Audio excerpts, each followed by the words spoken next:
My friends, every single day someone comes to me and tells me that they have been unsubscribed from my channel without their knowledge.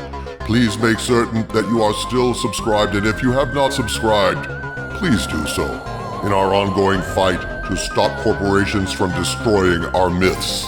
We need your help. Thank you. My friends, Hollywood is a woke wasteland. With reboot after reboot, remake after remake, Hollywood has been attempting to rewrite our culture and rewire all of us into conformity with the woke agenda. Every project is mathematically calculated to have a distribution of diversity and a ratio of representation, regardless of whether or not it makes any sense to the story.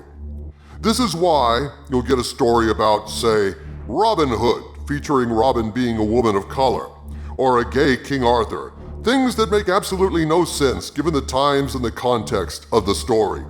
This kind of thing, demolishing our culture one myth at a time, has a twofold purpose: to insidiously undermine traditional Western narratives to weaken our culture and render us susceptible to new woke narratives, and to use propaganda as part of a social engineering operation to rewrite all of us. SJWs care nothing for art. They lack the intellect, the passion, the soul to care about art for art's sake. They view our cultural heritage as something to be defaced, a wall to spray graffiti slogans on in their pursuit of their own political agenda. It is this that Doomcock fights against. I view modern myths like Star Wars, Star Trek, and Doctor Who as central pillars of Western civilization.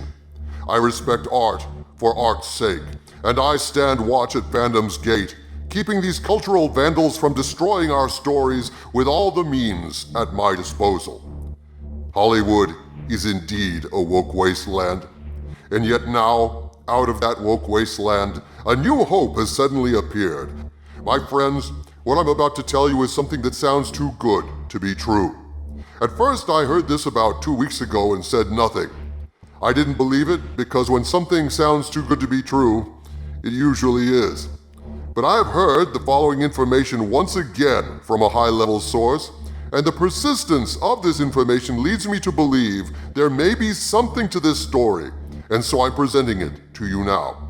Please note, however, that I cannot independently verify what I'm about to tell you, so please do consider this as unconfirmed rumor and take it with several dashes of salt. According to a source that has been reliable in the past, the shit is about to hit the fan at Disney. I am being told that getting the SJWs out of Disney is now priority one, mandated by the sudden realization that sometimes cliches are cliches for a reason, and a new understanding at the highest level that get woke, go broke is no longer just a slogan. Yes, you heard me right. As incredible as it sounds, my source boldly claims that Disney is now only concerned with one thing: profitability. The proclamation is about to be sent out from on high to every corner of the Enchanted Kingdom.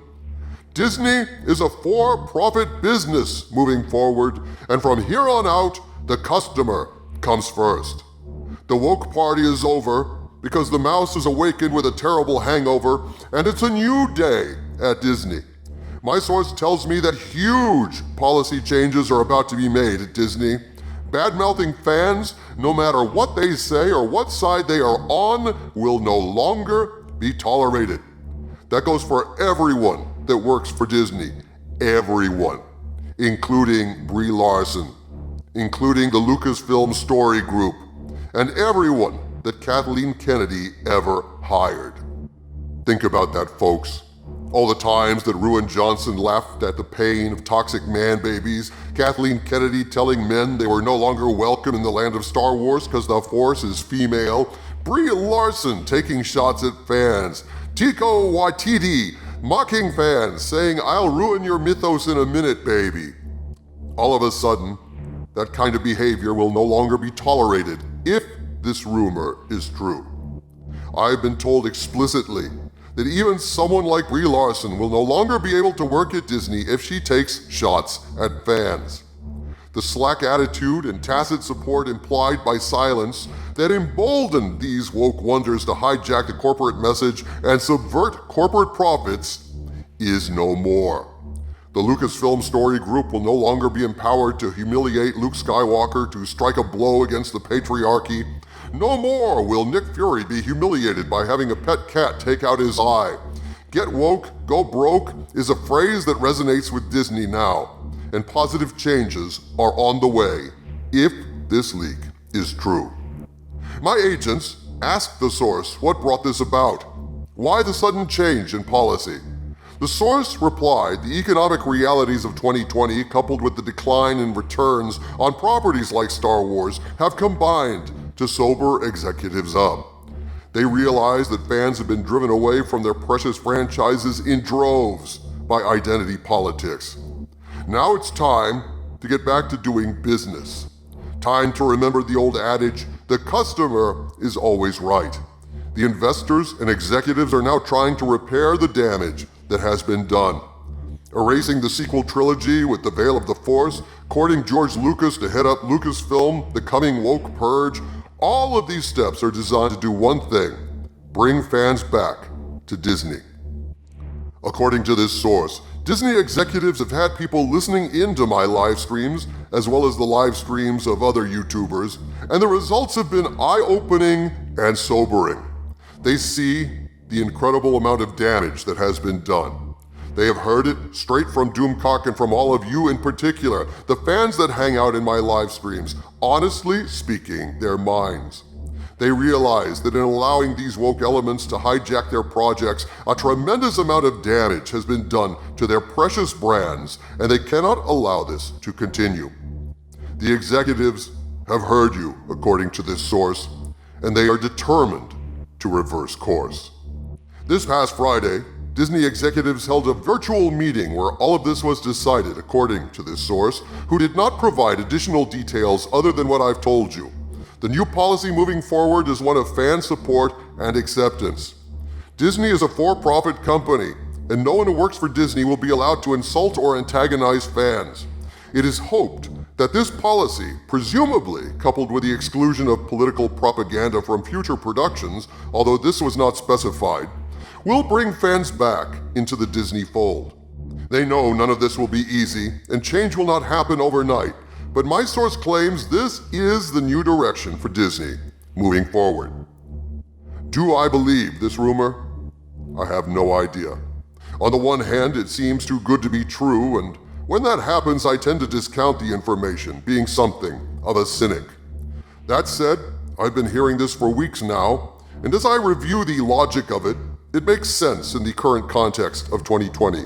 I have maintained in live stream after live stream that the beer buggery has accelerated the natural evolution of Hollywood by 7 years. Necessity is the mother not merely of invention, but of change. And it doesn't take a Nostradamus to see that losing customers and sacrificing longtime fans on the altar of wokeness is not a sustainable strategy for Hollywood. This was bound to happen eventually. So why is it so hard to believe it's happening now? I will suspend my judgment on this until I hear more, and I may have more to report on this in the near future as more information comes in. All I can say is this: I think the law of averages supports this possibility. 2020 has been the year from hell, and we are all about ready for some good news. From the center of the earth, this is Dictor Van Doomcock bidding you all, my friends, stay angry.